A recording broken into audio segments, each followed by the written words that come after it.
Last night, after a gruelling 2 weeks, Alok Sharma, president of COP26, appeared close to tears as he apologised to delegates that the final text of the agreement was imperfect, his word. But he later insisted that there was consensus and support for the Glasgow deal. For his overall take on this historic summit, I'm now joined live from Glasgow by Mr. Sharma. Good morning, President. Trevor. Can we just first start with that breaking news from Whitehall that the Queen will not be joining the ceremonies this morning? I imagine that will be a matter of some disappointment to you and other members of government. Well, look, obviously I'm very sorry to hear that, but I've just got the news the same time as you. As I understand, this is precautionary, and of course we wish Her Majesty all the very best. We, of course, witnessed the emotional ending of COP26 yesterday evening, and much of that was focused on you. Was your reaction exhaustion after 2 weeks, or disappointment at the last-minute change from phasing out coal to phasing down coal? Well, Trevor, when we started this whole process 2 years ago, we said that what we wanted to achieve at Glasgow was to keep within reach the temperature goal of limiting temperature rises to 1.5 degrees. We delivered on that. There were very many people who doubted it. We delivered on it, and actually that was acknowledged by some of the most climate vulnerable countries, by some of the climate NGOs as well, and I'm very pleased about that. Not only that, but we also closed off all the outstanding elements of the Paris rulebook, the Paris Agreement. After 6 years, it had not been completed. We did that here. That is historic.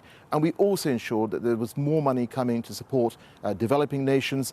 And therefore, I think what we've achieved here is something really quite remarkable. Now, on the issue of coal, I should point out, Trevor, that for the very first time in any of these conferences, the word coal is actually reflected in the text. That, again, is a first. Yes, of course, I would have liked to ensure that we maintained the phase out rather than changing the wording to phase down. But, on the way to phasing out, you've got to phase down. But ultimately, of course, what we need to ensure is that we continue to work on this deal, on the commitments. And on the issue of coal, China and India, of course, are going to have to justify to some of the most climate vulnerable countries what happened. You heard that disappointment on the floor. So what I would say to you that, overall, this is a historic agreement. We can be really, really proud of it. But of course, this is just the start. We now need to deliver on the commitments. I fully understand your feelings about the achievements, but let me just ask you personally, what are your feelings this morning towards the countries who insisted on that last-minute change from phasing out to phasing down? We're talking India, China. I imagine Australia was somewhere in the mix. Well, look, I think on the floor that you heard interventions from China and India. At the end of the day, my job was to build consensus. That's what I did. I ensured that before we actually went back to the podium, I had checked with the negotiating groups with some of the most climate vulnerable countries that they could accept the language. And of course, they reluctantly did so because overall, this is really a very good and historic deal. But as I said, at the end of the day, China and India are going to have to justify themselves to these climate vulnerable nations. But you know what some of those developing countries are feeling this morning? Bitterness and the sense that the big polluters, the USA, China, India, Australia, got what they wanted and that they are going home empty-handed, and some of them to tell their people that they better prepare themselves to evacuate or have their countries extinct. Well, Trevor, what you heard from the floor yesterday was first appreciation of what the UK has done, but also acknowledgement that this deal does indeed keep 1.5 within reach. And I can tell you I've had lots of messages since last night from ministers in many of those countries thanking us for what the UK has done, for the fact that we've managed to close off the Paris rulebook, for the fact that there is more money on the table to support them. As I said, This is a start. We've got 1 year of our presidency. We need to make it count. And that means that we need to hold countries to account for the commitments that they've made, and those commitments have to be translated into action. And for the very first time, Trevor, in this deal, what we have got is an agreement that next year countries are going to have to come back and look at their 2030 commitments. We've got for the very first time an agreement that every year ministers at a high level are going to meet to discuss this issue. And not only that, but there is going to be a report every year on how we are doing, the tracking of these commitments on reducing emissions. Those are all historic firsts. But as I said, we need to now ensure that those commitments are delivered upon. You know as well as I do, though, that there is deep scepticism. The big countries promised 100 billion for adaptation 12 years ago. It still hasn't been delivered. How are those countries expected to believe these commitments if that commitment from way back then hasn't even been fulfilled now?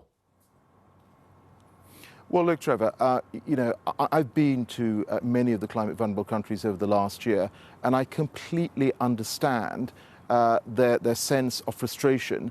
If you're living on the front line of climate change and literally on a day-to-day basis, you're being faced with that, of course you're frustrated.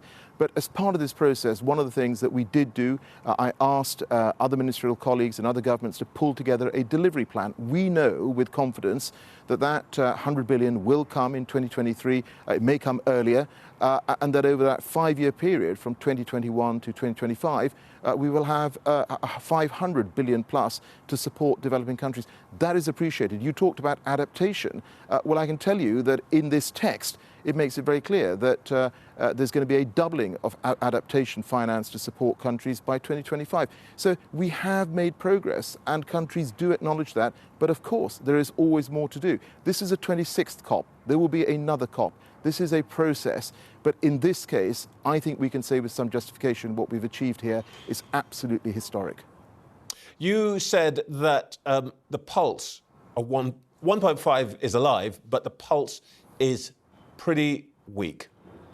What is going to convince you between now and next year in Egypt that those who are responsible for most emissions and most pollution are really taking this seriously and they haven't just kicked the can down the road? Well, I think we will have to track the commitments that each of these countries have made. And we've had some historic commitments. We've got 130 countries coming together to ensure that by 2030 we're reversing deforestation. I mean, that's covering 90% of the forests in the world. We've got historic agreements on coal as well. No more international coal financing from any of the G20 nations. There is a lot that has been agreed, but you're absolutely right. We need to make sure those commitments are being delivered upon. As I said, in this text, we have also agreed that next year countries will come back and we will have a look at how they're doing on their 2030 emission reduction targets. That's a historic first. Mr. Sharma, I'd love to carry on talking to you about there's so much to discuss, but as you know, there is breaking news which we have to address. So for this morning, thank you very much indeed for your time.